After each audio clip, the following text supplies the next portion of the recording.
podamos tener una muy buena silla o unos muy elementos de trabajo en muy buen estado, por así decirlo. Pero si nosotros no nos sentamos bien frente al computador, si no acomodamos nuestra espalda, nuestra columna de una forma correcta, pues esto no nos va a servir de mucho. Entonces, es muy importante crear esa conciencia de autocuidado en nuestras actividades del día a día.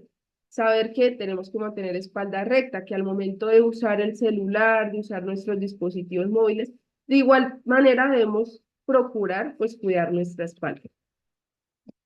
Aquí vemos una imagen relacionada a la musculatura abdominal.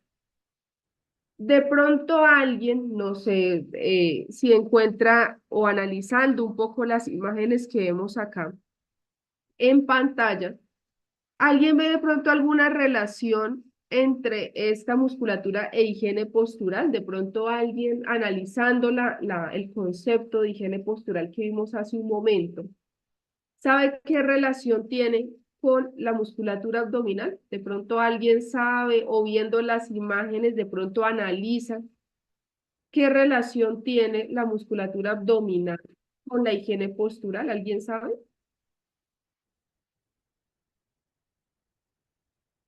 Bueno, entonces yo le voy a dar la respuesta. La idea es que, miren, acá vemos la musculatura abdominal.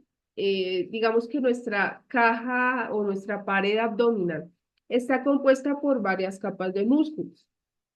Hay una capa de esta, que como lo observamos acá, estoy señalando con el puntero de color rojo. Los oblicuos se van a insertar a un punto de la columna lumbar.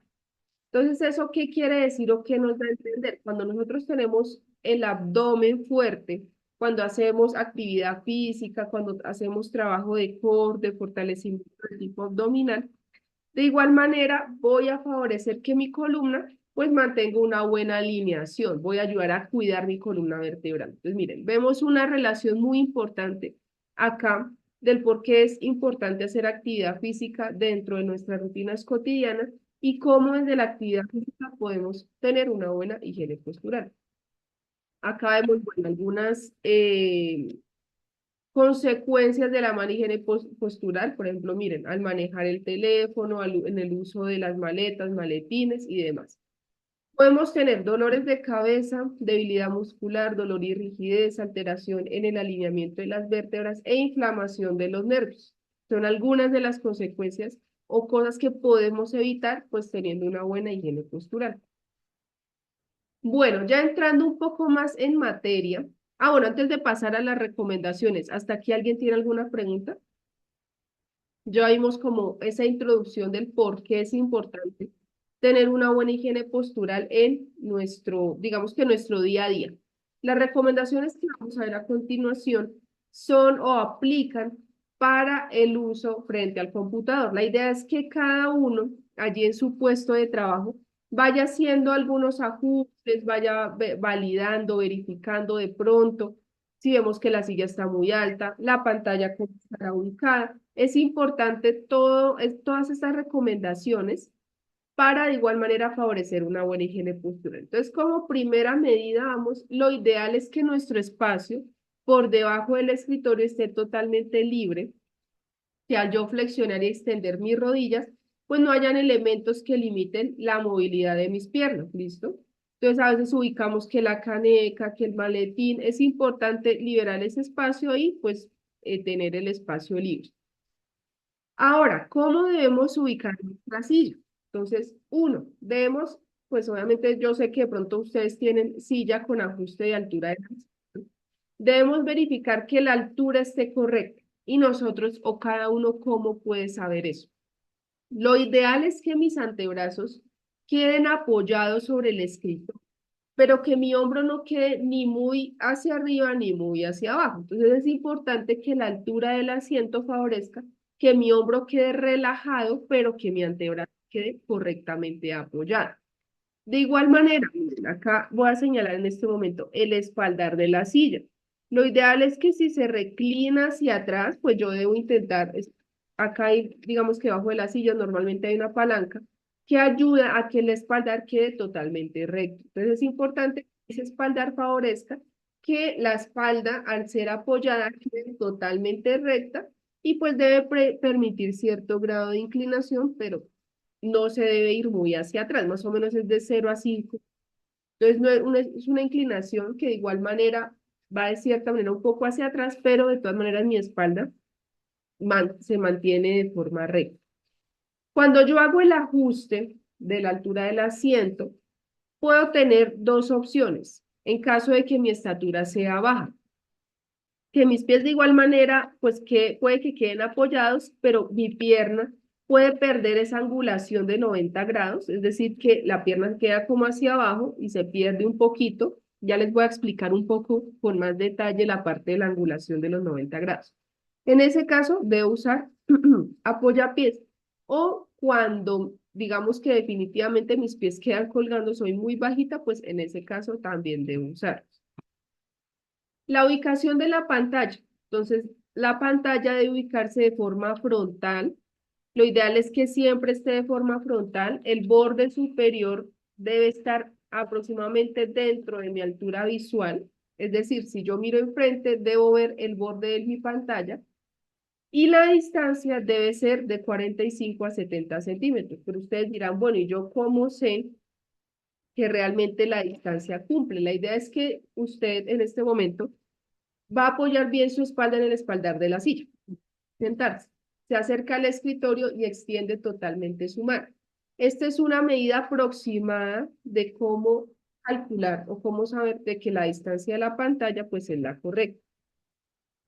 La ubicación del teclado y el mouse. Estos elementos deben ubicarse de forma paralela, es decir, uno al lado del otro, como lo vemos acá en pantalla, entre mínimo 15 centímetros del borde del escritorio. Esa medida es para favorecer el apoyo de una parte del antebrazo durante ese manejo de mouse.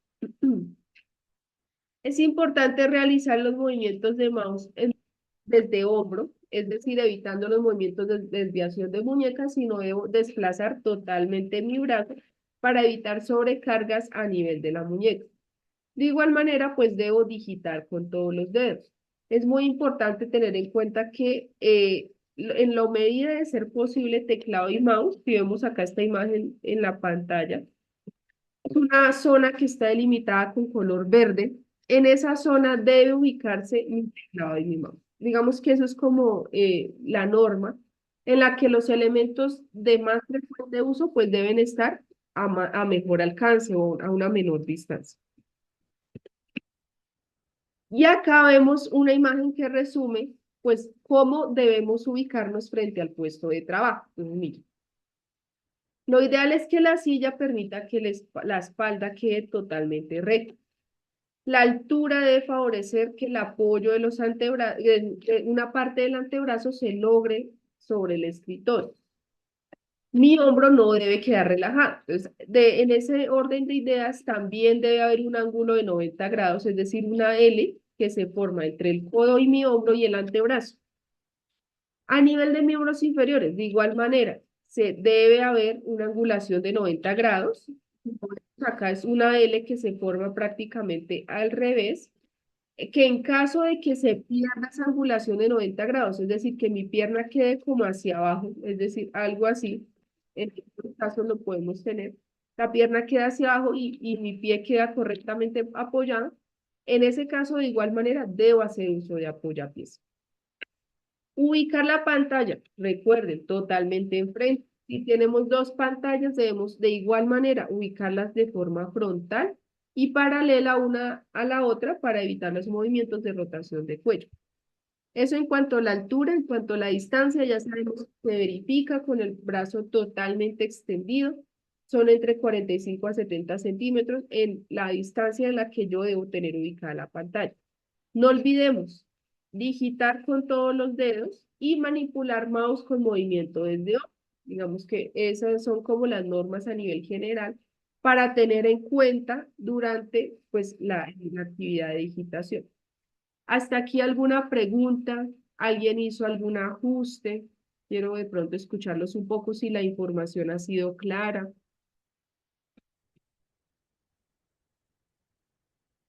¿Todo claro? Bueno. Hay un elemento que de pronto se me pasó ahorita a mencionarles en la ubicación de teclado y mouse, que es el pad mouse. El pad mouse es como bueno, un objeto, un elemento que colocamos debajo del mouse, que yo creo que algunos lo deben tener, que favorece o facilita el desplazamiento del mouse. Es importante que si ese pad mouse tiene una almohadillita, son de los que antes venían que no eran totalmente planos, la almohadilla o giremos el pad mouse para que la almohadilla no genere presión directa con la muñeca. Ahora hay unos pad mouse que vienen totalmente planos, pero si tenemos uno que tiene almohadilla, pues no lo desechamos, simplemente lo reubicamos un poco para que pues favorezcamos que el antebrazo quede correctamente alineado con la muñeca. ¿Listo? Para que lo tengamos en cuenta. Es importante pues contar con una buena iluminación en el puesto de trabajo. Lo recomendado o lo recomendable es que la iluminación natural se encuentre de forma lateral a mi puesto de trabajo y la iluminación artificial pues se ubique de forma superior. Digamos que eso es como lo ideal. Sin embargo, en caso de que definitivamente pues mi puesto de trabajo está de forma frontal o la ventana está de forma, digamos que posterior a la pantalla, pues debemos utilizar algún elemento que nos sirva para facilitar ese control de la iluminación. No olvidemos siempre mantener el orden en el puesto de trabajo. Entonces, tenemos una metodología que es la metodología de las S, que es una metodología, digamos que aplicada con los japoneses, esta metodología es de origen japonés, donde vemos la traducción de 6 palabras alucidas al orden y aseo en el puesto de trabajo. Entonces, ¿qué debemos tener en cuenta? Clasificar. Muchas veces llenamos nuestro puesto de trabajo de elementos, de cosas que de pronto creemos que vamos a utilizar, pero en realidad ya cumplieron su vida útil. Entonces es importante reubicar elementos, estos objetos y pues mantener así mismo, tratar de dar un mayor espacio. Organizar, de mantener organizado nuestro puesto de trabajo. Limpio y asimismo para generar el hábito y la disciplina del orden y el aseo. Muchas veces en los cajones guardamos de pronto cosas que ya no necesitamos o encima de nuestro escritorio tenemos elementos que ya prácticamente cumplieron con su vida útil. Entonces es importante desechar o organizar estos elementos en otro espacio donde pues digamos que favorezcamos este tipo de cosas. No olvidemos los estilos de vida saludables. Entonces, es muy importante eh, y todo va como conectado con todo. Como lo veíamos al inicio de la presentación, veíamos que la musculatura abdominal pues tiene una relación con la columna vertebral. Vemos acá los estilos de vida saludables. Entonces, es muy importante practicar pausas activas. Espero que realicen de forma diaria. De igual manera, pausas visuales, que son estos ejercicios que vemos allí en pantalla, que nos va a ayudar a mejorar y favorecer esa recuperación a nivel visual, dado pues por mi actividad en pantalla de forma diaria. De igual manera, realizar cambios de posición cada 2 horas. Es muy importante que durante la jornada laboral, que nuestro día a día allí, en este tipo de actividades, favorezcamos esos cambios de posición en estos tiempos de hora y media, 2 horas, porque cuando yo permanezco mucho tiempo en la misma posición, la parte circulatoria se puede ver afectada. Mis piernas no tienen como la misma facilidad de hacer como el retorno venoso de la sangre, pues digamos que a nivel de piernas, pues digamos nuevamente el corazón. Usted sabe que pues la circulación hace un proceso donde hay una purificación, una eliminación de desechos a través de este proceso, entonces es muy importante favorecer y prevenir esas condiciones a nivel circulatorio y pues obviamente a nivel osteomuscular. Muy importante de igual manera práctica de actividad física. La Organización Mundial de la Salud recomienda que lo ideal es que a la semana realicemos 150 minutos de actividad física. ¿Eso qué quiere decir? Que yo un día puedo hacer 40 minutos, al otro día media hora, bueno, ya como cada uno lo prefiera. Recordemos los múltiples beneficios a nivel, pues digamos que sistémico, toda la prevención de condiciones a nivel cardiovascular, a nivel circulatorio, y pues obviamente a nivel osteomuscular vamos a tener un menor riesgo de tener alguna pues condición. De igual manera, la alimentación de forma saludable. Tenga en cuenta pues el consumo de agua dentro de la jornada laboral. Bueno, hasta acá alguna pregunta, alguna inquietud sobre la presentación, sobre la información, todo ha sido claro. No sé si alguien tiene alguna duda adicional sobre las recomendaciones.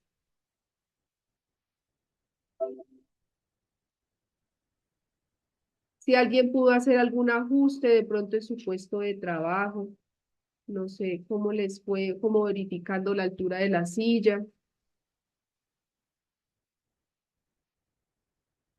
Nadie quiere dar ningún comentario. Buenos días, Laura, ¿cómo Sí, estás? sí, Qué pena una señor. pregunta. ¿Hay formas de pronto que tú nos puedas compartir esa presentación? Digamos, como para poder tener esas diapositivas de los ángulos y demás, como para poder ajustar los puestos de trabajo.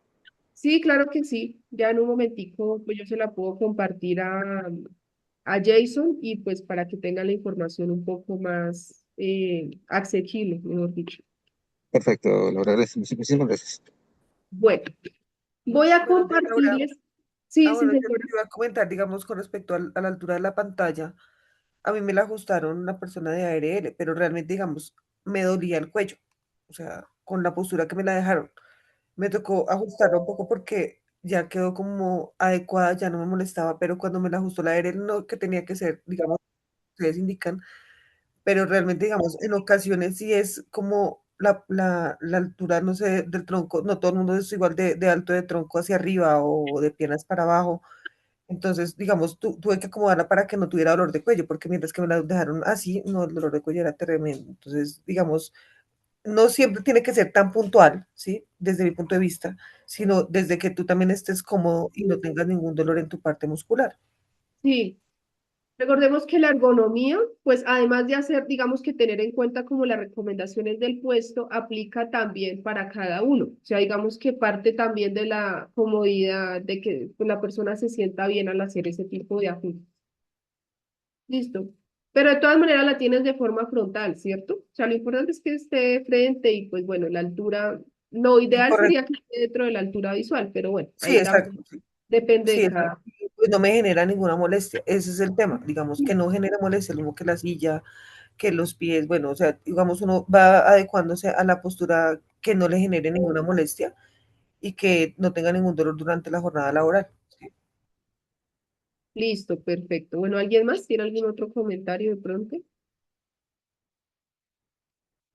Bueno, voy a compartirles por el chat el registro de asistencia. No sé si todos lo acaban de compartir como un enlace de forms para que por favor me colaboren diligenciando nombre completo, cédula y cargo para el control de la asistencia a la capacitación. Bueno, no sé si alguien tiene alguna otra pregunta, alguna inquietud, si todo ha sido claro. Lo importante es que, pues, en la medida de ser posible, tratemos, pues, de seguir las recomendaciones. Recuerden que el objetivo de este tipo de capacitaciones es generar en ustedes la conciencia de prevención y, pues, no esperar a que de pronto tener el dolor de espalda o algo, sino siempre tener como esa conciencia de autocuidado en nuestras actividades de la vida cotidiana. ¿Listo? Si no es nada más, voy a estar acá pendiente del registro de asistencia. Si alguien tiene alguna dificultad de pronto con el enlace, pues comunicar. ¿Listo? Muchísimas gracias a todos por su atención. A ti, Laura, muchas gracias. Una información bien completa y muy importante para todos nuestros colaboradores. Bueno, damos paso a nuestro siguiente tema. El ingeniero Miguel tiene un boletín de seguridad de la información. Adelante. Buen día para todos. Listo. Bueno, el día de hoy pues voy a dar a conocer una lección aprendida o lección por aprender sobre un tema de seguridad de la información que recientemente ocurrió en telemática, ¿vale? El, el hallazgo fue fuga de información de un cliente por desconocimiento de proceso de seguridad de la información. ¿Qué fue lo que ocurrió? Se identificó. Sí, se identificó la publicación no autorizada de un micrositio web en un entorno público. El sitio fue desarrollado por un colaborador sin intención maliciosa, buscando mejorar el flujo de información del proyecto y cumplir con requisitos académicos de su trabajo de grado. Sin embargo, no se tuvo aprobación del proceso formal del área de seguridad de la información de telemática para hacerlo de manera segura y contemplando riesgos de fuga de información. El micrositio incluía información sensible de un cliente, lo que configuró un incidente de seguridad de la información. ¿Vale? Eh, ¿Qué ocurrió para explicarlo como mejor? Pues un colaborador, pues queriendo hacer una mejora en el proceso, cosa que no es, que está bien, ¿sí? Hacer el tema de mejorar ciertos procesos para facilitar nuestro trabajo día a día, decidió, junto con el jefe inmediato, pues desarrollar una herramienta que les permitiera consolidar mejor una información. Sin embargo, pues esto nos pasó por el área de seguridad de la información para evaluar los riesgos de esta implementación. Entonces, ellos decidieron seguir con el proceso y bueno, se publicó la información en un micrositio web para poderlo compartir con los demás colaboradores. El cliente o la información que se subió ahí era propia de un cliente y el cliente sí detectó que toda esa información que para ellos es sensible y que únicamente se debía compartir con telemática de forma interna, pues estaba expuesta. Entonces, el cliente reportó el hallazgo y pues vienen una serie de acciones y tratamientos que se deben realizar. ¿Listo? Todo esto pues para mantener digamos, al cliente conforme con que nuestra seguridad de la información pues es adecuada. Pero como ya vemos, eh, algunos de pronto no tenemos muy claro todos los procesos que se manejan en la operación y sobre todo temas de seguridad de la información. Entonces, ¿qué es lo que se recomienda para que no se vuelva a presentar? Ningún desarrollo, publicación web o proyecto académico que involucre información empresarial propia o de clientes puede ejecutarse sin validación formal del área de seguridad de la información, independientemente de la buena fe de los colaboradores. ¿Listo? Todo lo que involucre información tanto propia como de cliente y que no esté en desarrollo propios como Teleconecta o Tareas Diarias, que son las plataformas de nuestro día a día, o las otras plataformas autorizadas, deben sí o sí pasar por el área de seguridad de la información para su respectiva evaluación de riesgos y autorización. ¿Listo? La buena intención no elimina el riesgo y la seguridad debe estar integrada desde el diseño y no únicamente como control posterior. La información de clientes nunca debe usarse en entornos de prueba ni académicos. Esto es lo mismo, pues el desarrollo es bueno que se pensara implementarla, porque pues nos facilita en el día a día, pero siempre hay que saber qué información es la que vamos a utilizar en este tipo de desarrollos. No podemos utilizar información real para compartirlos en sitios web que no están autorizados por el área de seguridad de la información de telemática ni por el área de seguridad de la información de los clientes. ¿Vale? Hay acuerdos de confidencialidad firmados entre telemática y los clientes donde se dice que la información que el cliente nos entrega a nosotros la vamos a cuidar bien. Pero en este caso se decidió publicar en un sitio web sin ningún control y pues ahí es donde el cliente entra a decir, esta cláusula de seguridad de la información me la están incumpliendo. Entonces se entra pues con unos temas de evaluación y revisión por parte del cliente sobre la continuidad de los contratos. ¿Listo? Todo desarrollo debe pasar por control de cambios y autorización previa. ¿Vale? Vuelvo y repito, el tema de seguridad de la información es importante que siempre nos tengan involucrados en este tipo de desarrollos. Los proyectos académicos deben ejecutarse solo con datos anonimizados o ficticios. Vuelvo a repetir, como ya habíamos dicho, que no se puede con información de cliente, pues deberíamos alterar la información o poner información ficticia. ¿Listo? Esto pues porque se quiere probar con información, digamos, real el proceso, pero pues como no podemos utilizar información real, pues debemos utilizar otro tipo de información que sea muy similar a lo que queremos mostrar. La fuga de información puede originarse por error humano, no solo por ataques. Esto pues es lo que se ha dicho en varias sesiones, varias capacitaciones, de que podemos tener los mejores controles por parte de seguridad de la información, proteger los servidores, proteger los equipos de cómputo y demás, pero siempre vamos a tener el error humano. La persona es el eslabón más débil en tema de seguridad de la información. Puede filtrar la información porque compartí un chat de WhatsApp, porque le dije a alguien cómo hacer algo, porque le envié información por otro medio a otra persona. Y por ahí es donde se filtra toda la información. O nos roban la información o nosotros estamos sacando la información sin tener conciencia de que lo que estamos haciendo es haciendo fuga de información sensible, tanto propia como de clientes.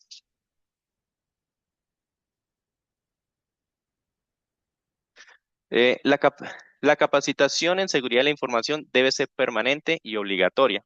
Entonces, como ya sabemos, en todas las jornadas de capacitación siempre hay un espaciecito de seguridad de la información de 1 hora o 2 horas donde damos ciertas charlas, conocimientos, y lo importante es que tengamos claro, que llevemos entendimiento sobre los procesos de seguridad de la información, ¿vale? Esto pues con el fin de que evitemos estar teniendo más espacios de seguridad de la información porque no entendemos todo el proceso completo y pues necesitamos compartir lecciones aprendidas, hacer nuevas charlas de seguridad de la información para volver a concientizar al personal y demás. Entonces nos quedamos como en un círculo vicioso en ese sentido. Para ello, se fortalecerán las actividades de seguimiento a equipos de usuario final, uso de credenciales propias, antivirus actualizado, registro de equipos en el dominio de telemática. Esto es un proceso que viene desarrollando el área de seguridad de la información. En este momento, el compañero Kevin López los ha estado contactando a muchos de ustedes para hacer ese seguimiento al equipo de cómputo. Entonces, es importante que cedamos el espacio para que se haga esta evaluación a los equipos de cómputo. Esto nos permite, de forma temprana, poder evidenciar posibles riesgos en fuga de información. Y finalmente, se restringirá el acceso a algunas páginas que no se consideren de necesidad corporativa. Este proceso de bloqueo ya inició desde el viernes pasado. Ya el día de ayer se desplegó hacia todas las redes, tanto Yopal como Bogotá, y pues algunos empezarán a ver ese tipo de restricciones, ¿vale? Se van redes sociales, transferencia de información como WeTransfer, Google Drive, OneDrive. Entonces, si tenemos información allí, nos toca que lo reporten en el área de seguridad de la información para ver con quiénes se harían excepciones realmente para todo este tipo de accesos. ¿Listo? Y finalmente un mensaje de reflexión. Dice, la seguridad de la información no depende solo de la tecnología, depende principalmente de nuestras decisiones diarias. Entonces, como podemos ver, tanto esta lección aprendida como otros eventos que se han compartido durante la jornada de capacitación, muchas fallas de seguridad vienen es de la persona, no vienen de falla en la tecnología, sino vienen de fallas propias de las personas y nos ocurre a nosotros también, ¿vale? Entonces, no sé si tienen dudas, preguntas. Yo sí, buenos días, Miguel. ¿Me escuchas? Sí, sí, lo escucho. Digamos, en ese tipo de situaciones que hubo fuga de información, ¿qué pasó con el cliente? Porque, digamos, usualmente en las auditorías nos preguntan cómo se manejó la situación con el cliente y, digamos, bueno, acciones de mejora, pero digamos también, como nosotros como proveedores también tenemos unas consecuencias a raíz de esa fuga de información, ¿verdad? Sí, es correcto. Vemos que todavía está en proceso de investigación, proceso de determinar acciones legales por parte del cliente. No se puede decir como mayor cosa. Sin embargo, acciones sí ha pedido el cliente, muchas acciones, implementaciones de cosas nuevas. Se está mirando también investigación interna a través de interno en telemática, perdón, para saber qué acciones tomar. Por el momento no hay como acciones que se puedan compartir. Lo único es hagamos el bloqueo, hagamos la divulgación de la lección aprendida para generar conciencia, que fue algo que el cliente pidió para estas fechas. ¿Sí? Hoy era la fecha para divulgar esta lección aprendida. De pronto, digamos, Entonces, una sugerencia sería que tuviéramos, digamos, como el recordatorio dentro de las lecciones aprendidas, el hecho de que nosotros firmamos un documento de confidencialidad cuando ingresamos a la empresa, no solamente hacia telemática, sino hacia los clientes con los que trabajamos o nuestros terceros, donde tenemos que, pues, una afectación en caso de no cumplimiento, lo que tú estás diciendo, ¿no? Que genera una situación con el cliente legal o pueden generarse, digamos, no tengo conocimiento, ¿no? De lo que pasó, pero sé que, digamos, tiene repercusiones legales, repercusiones económicas y demás, pues para que, digamos, en este tipo de situaciones de lesiones aprendidas, las recordemos de lo que firmamos, de los compromisos que tenemos como colaboradores de telemática y pues las repercusiones que pueden generar nuestras malas decisiones o malos comportamientos en situaciones que de pronto queremos hacer cosas por el beneficio de telemática, pero resultamos haciendo cosas que lo perjudican, ¿sí? vale, sí, digamos que sí, lo que dice la compañera Alessandra es correcto. Digamos, este tipo de acciones para los clientes, como lo mencioné antes, hay acuerdos de confidencialidad firmados cliente telemática. Si el cliente considera y con evidencia de que se faltó a ese acuerdo de confidencialidad, perfectamente puede dar por terminado el contrato. Y hablamos de contratos de mucho dinero que pueden perfectamente dejar a un gran número de personas sin trabajo en este momento. Entonces, pues por la acción de una persona que quiso hacer algo bueno, pero que no siguió el proceso correcto, pues podemos perder un contrato perfectamente. ¿Sí? No digo que este sea el caso, pero pues perfectamente puede ocurrir. Lo mismo nosotros tenemos acuerdos de confidencialidad firmados en telemática que restringen el uso o la publicación de información a la que tengamos acceso hasta 5 años después de finalizado el contrato con telemática. No sé si ustedes han leído el otro sí completo que les genera talento humano, pero pues ahí hay un apartado donde dice se habla sobre este tema. Si llegamos a publicar información de mala fe o por error, pues eso tiene repercusiones legales. Entonces es importante que todo este tema de seguridad de la información no lo tomemos a la ligera, no digamos, es que eso es de allá de seguridad de la información, eso es como que pongan ustedes sus herramientas, que eso a mí no me afecta, nos sí afecta y nos afecta a todos. Como les he dicho en anteriores charlas, el simple hecho de yo tomarme una foto dentro de la locación del cliente y publicarla en Facebook o en Instagram o donde la quiera publicar, eso genera fuga de información. ¿Listo? Entonces, tengamos presente todas esas cositas. Y por, digámoslo así, acciones de algunos, porque lo saco de esta lección aprendida, son acciones anteriores, por acciones de algunos que generan fuga de información, en esos casos eran leves, pues se aplican controles más robustos. Y pues a otras personas eso les genera molestia, pero pues es porque ya hubo un incidente y tocó aplicar controles, como por ejemplo el tema de bloqueo de los puertos USB o bloqueo de los equipos de cómputo. Muchos tuvieron molestia cuando eso se aplicó, pero fue porque ya hubo una fuga de información que se debía controlar y esas fueron las acciones más adecuadas. ¿Listo? Entonces, muchas de estas acciones ahorita si se ven los ciertos bloqueos, y vuelvo y repito, en la oficina de Yopal y en la oficina de Bogotá, sobre todo en estas dos, de telemática, claro está, eh, pues van a haber varias restricciones. Si llegan a tener algún bloqueo de alguna página corporativa, algo que estén utilizando, pues nos lo informan para hacer el respectivo de bloqueo si es considerada de verdad herramienta corporativa. De lo contrario, pues las páginas seguirán bloqueadas.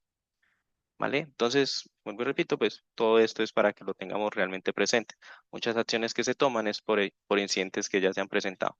Y recordemos pues que estos acuerdos que se firman de confidencialidad y los otros sí son documentos legales que pueden tener, como digo, repercusiones legales en terminaciones de contratos. ¿Vale? Entonces es importante que tengamos muy claro y generemos conciencia de que la fuga de información pues es algo crítico. ¿Vale? Pues para nosotros el día a día manejar esta información, pues podemos decir esto no es crítico porque yo lo manejo, yo comparto la contraseña con este, pero es porque lo manejamos de forma interna. Cuando ya la información sale del entorno de telemática es cuando viene la fuga de información porque es información que no debía haber salido de telemática. ¿vale? Entonces, pues no alargo más el tema porque creo que hay otras charlitas adicionales, pero si tienen dudas, preguntas, igual en la siguiente jornada de capacitación hay otro espacio de seguridad de la información para compartir sobre estos temitas de acuerdo de confidencialidad y demás. Vale, muchas gracias. Tenemos una pregunta en el, no sé si la respondes y vamos paso al siguiente tema. Dice, el bloqueo del almacenamiento en la nube OneDrive es para toda la organización, dependiendo de la necesidad. Técnicamente es para toda la organización porque por ahí nosotros no manejamos OneDrive de forma corporativa. Entonces el OneDrive se maneja es como de forma personal y ya habría fuga de información a cuentas personales. Es más, el manejo de correo electrónico personal para recibir desprendibles de nómina también debería quedar bloqueado y eso es algo que estamos mirando cómo lo vamos a corregir, porque es información confidencial de telemática que está saliendo de la operación. Entonces eso es algo que estamos evaluando si podemos seguirlo manteniendo o definitivamente hay que cambiar a cuentas corporativas para todos. Entonces lo mismo pasa con OneDrive. No tenemos mm, cuentas corporativas para OneDrive, entonces posiblemente va a haber ese tipo de bloqueos. Pero por ahora, pues, como lo menciono, está bloqueado para la oficina de Yopal y la oficina de Bogotá de telemática. Miguel, buenos días con Germán Alonso, ¿cómo estás? Buen día, Germán.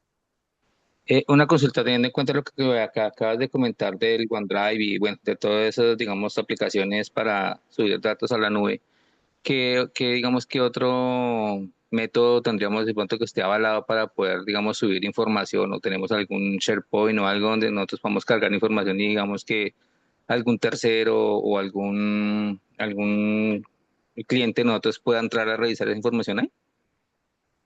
Bueno, técnicamente la mayoría de los clientes deberían dar el espacio en nube para decir, cárguenme la información aquí porque es información mía y yo no voy a permitir que la manejen en espacios de ustedes. ¿Sí? La mayoría de los clientes pues hace eso y nosotros internamente pues lo manejamos en nuestro servidor de almacenamiento. Entonces, ese sería como el proceso. Para el proyecto de Claro, yo tengo entendido también que se sube en un SharePoint de Claro, ¿sí? No de telemática, sino de Claro y Ecopetrol, pues para que toda la información esté en un repositorio controlado de Ecopetrol. Entonces, más o menos así se maneja con los clientes. Ah, ok, listo, Miguel, listo, no hay ningún problema. Muchas gracias por la información. Vale. Bueno, no hay más consultas, muchas gracias. Con esto finalizamos esta semana de intervención y ahora vamos con el equipo de compras para socializar los cambios internos. Adelante. Buen día para todos. Dame un segundo, yo les comparto.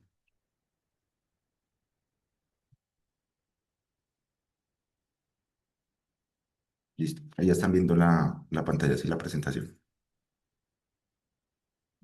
Listo. Digamos que es importante para nosotros en pro de las acciones de mejora que estamos realizando dentro del área de compras con el fin de dar una mejor respuesta a toda la compañía, el redireccionamiento que venimos dando semanalmente respecto de los canales de comunicación a los que deben dirigirse para las diferentes solicitudes que tienen con el área de compras.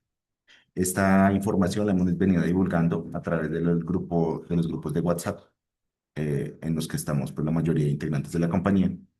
Y pues digamos que este es el espacio para reafirmar esta información que es importante, con el fin, como mencionamos, de que tengan una respuesta mucho más óptima a cada uno de sus requerimientos. Dentro de esos cambios, uno de los más importantes es que a partir del día 1 de diciembre, todas las solicitudes de requisiciones se deben realizar a través del correo requisiciones@telematicacol.com. Ya no se deben dirigir al correo de Jenny Hernández. Esto, como les mencionamos, ha venido siendo divulgado y pues digamos que venimos dando la retroalimentación a las personas que han venido enviando las solicitudes. Esta, digamos que esta disminución de este paso es en pro de dar mejores tiempos de respuesta a los requerimientos de compra que tienen para las diferentes áreas. Aquí pueden encontrar, digamos que los puntos claves. Recordar que siempre se debe dirigir el correo a requisiciones@telematicacol.com y que siempre se debe adjuntar el formato de requisición totalmente diligenciado junto con las cotizaciones con la información completa y adjuntar siempre el correo con el visto bueno del responsable del centro de costo. En un espacio un poco más amplio, pues vamos a dar detalles de toda esta información que ya les divulgamos en anteriores sesiones. Sin embargo, esto es un recordatorio rápido.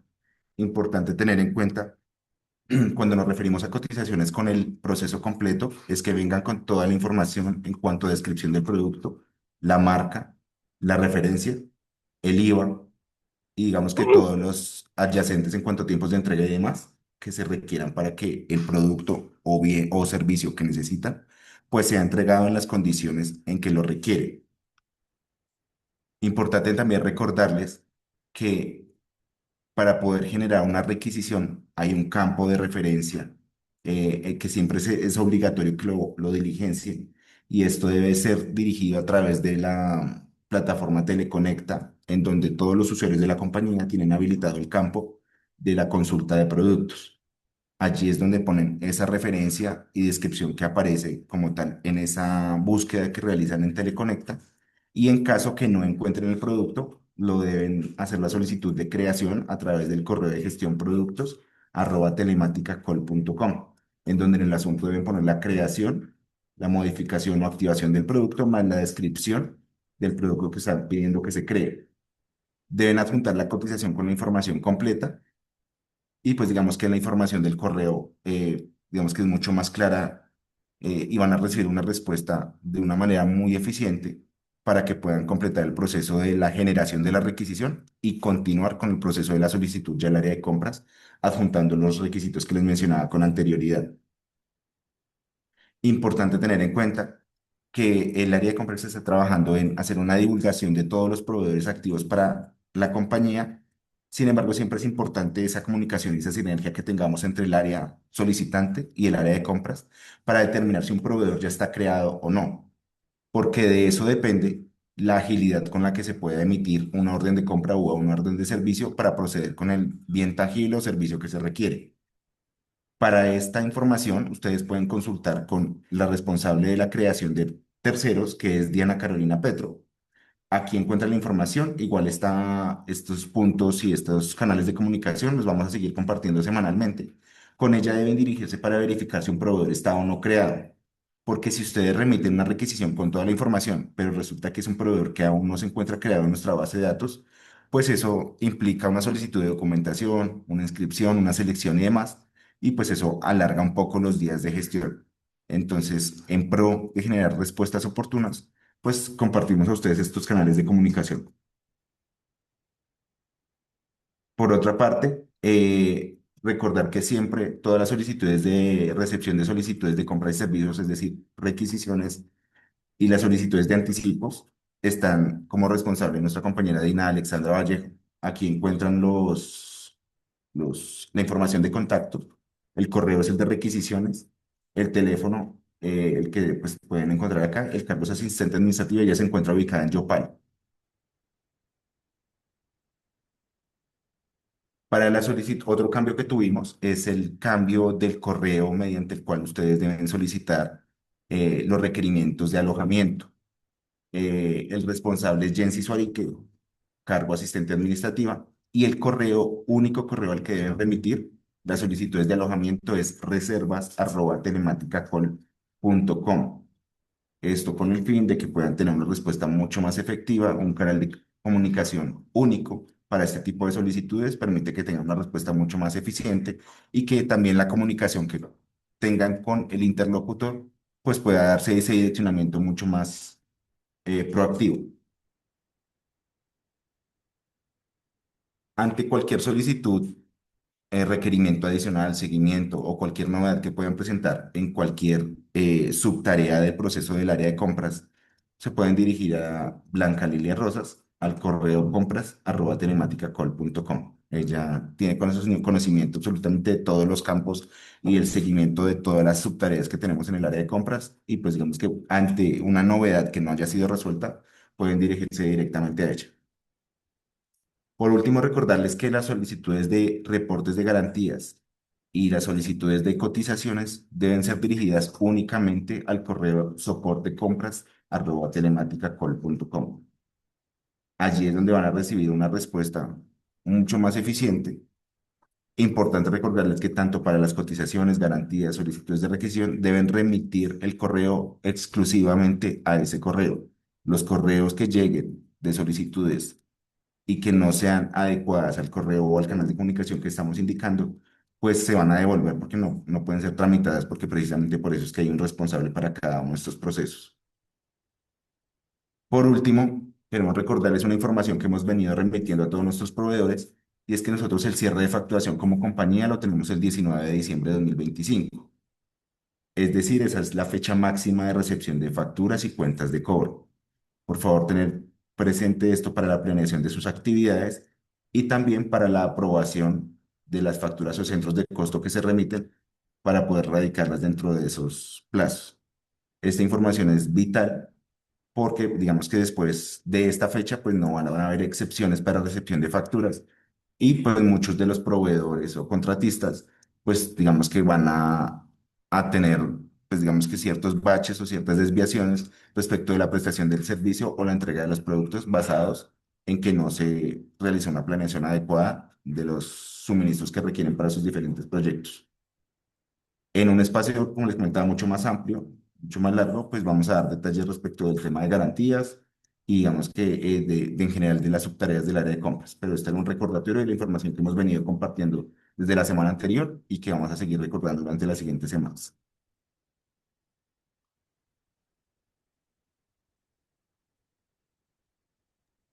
Muchas gracias. Oscar, una pregunta Sí, ¿puedes volverte la anterior diapositiva, por favor? No, anterior, la otra, la de las cotizaciones. Para ese caso también aplica lo de las bolsas. ¿Dónde está la de arriba? Perdón, la otra, creo que es la 10. correcto, correcto. Sí, para el correo de soporte compras. Soporte de compras, o sea, digamos, hago el mismo proceso que se está manejando, pero dirigido a soporte de compras, Sí, no a sí. documentación. Sí, no, es que el de documentación recuerda que lo envías para la solicitud de pólizas de clientes, pero digamos que es un proceso exclusivo tuyo. No es que esto era mucho Ok. más amplio para toda la organización. El que tú estás Ah, ok. manejando de solicitud de pólizas y los pagos que se realizan a través del área financiera se sigue manejando tal cual. Ok. Tengo otra consulta. Digamos, ¿ustedes manejan alguna base de datos de las cámaras y comercio RUT de los clientes o solamente de proveedores? Solo de proveedores. Ok, Igual listo. Muchas cartas gracias. de certificaciones y demás, solamente de proveedores. ¿Y es a quién se dirige el correo soporte de compras? El correo de solicitud de, ¿pero de cuáles? De De las certificaciones cartas. comerciales a Sí, proveedores. sí. Lo solicitas a documentación. Listo, gracias. Vale.